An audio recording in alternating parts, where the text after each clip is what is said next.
we've had this nomenclature discussion before. If you repeat to yourself a million times, styles go up and down and rails go across, so remember.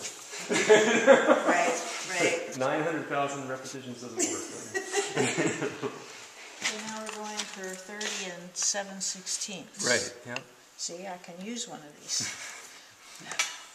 Where's the pencil? Ah, here. I'm a big fan of mechanical pencils. 30 and 7, so that's one less. Yep.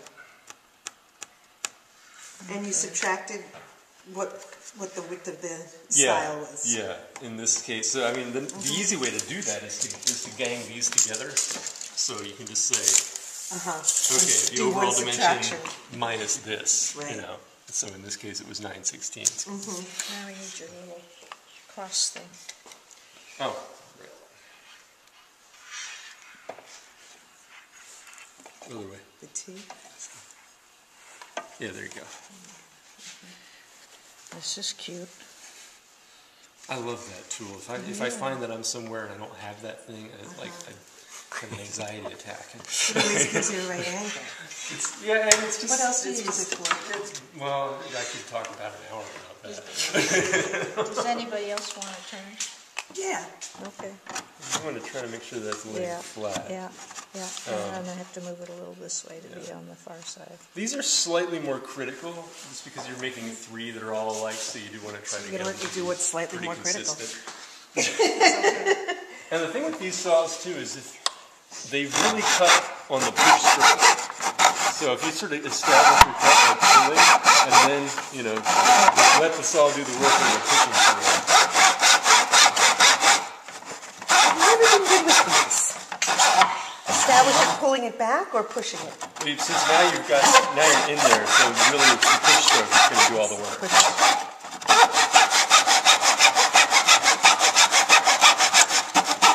And it's more about doing little ones than long ones?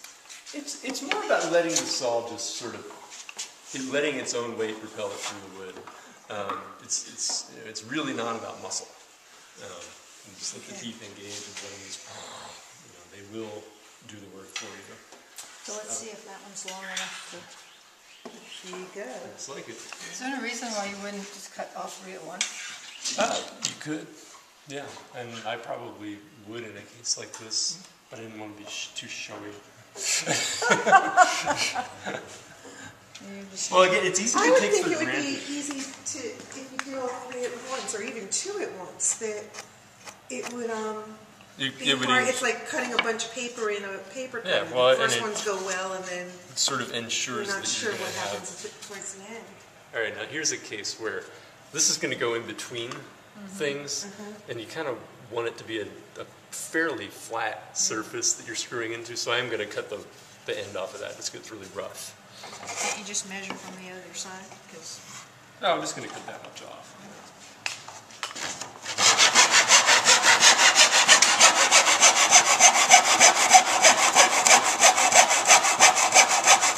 And typically when I'm buying this material, it's pretty easy to figure out a little bit of an overage.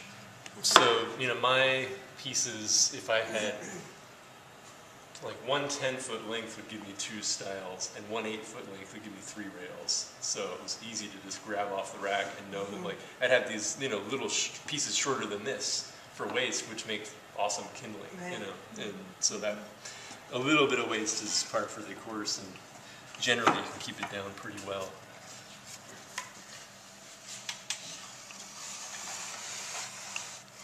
So would you just use it to measure? Yeah, I just held that up where it came from. Yeah.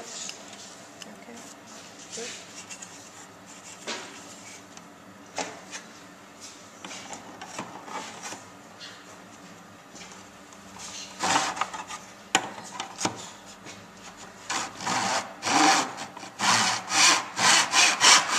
So I did about establishing the cut. So I'm not even pushing it off, just letting it, just to get a little groove established. And then once I can feel it's engaged, I'll give it a little more muscle.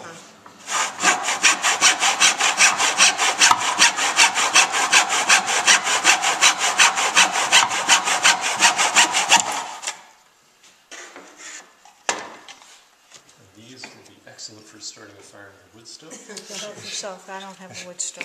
Oh. They're for you. The other thing that's great is old lath. If you ever like see somebody that's doing remodeling and they take out an old wall, it's like save the lath. That stuff What's is the like, lath? it's the little wooden strips, you know, that they use to key in the plaster. You know, it's dry as a bone. It's been drying for 200 years, and it just goes. You know, it's great. We still have a wood stove. We had a little fireplace that somebody set a wood stove into, which means that it's entirely useless for heating the house, but it looks nice.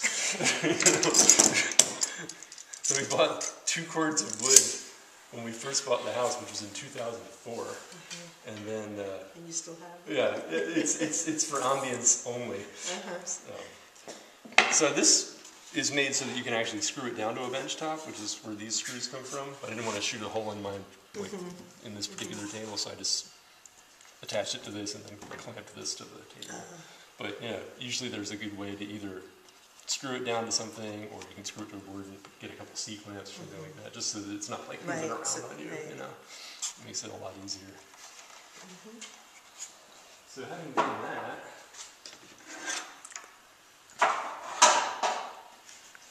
So you've got enough for 2 of them here, Sandra. Yeah, I'd love to make more.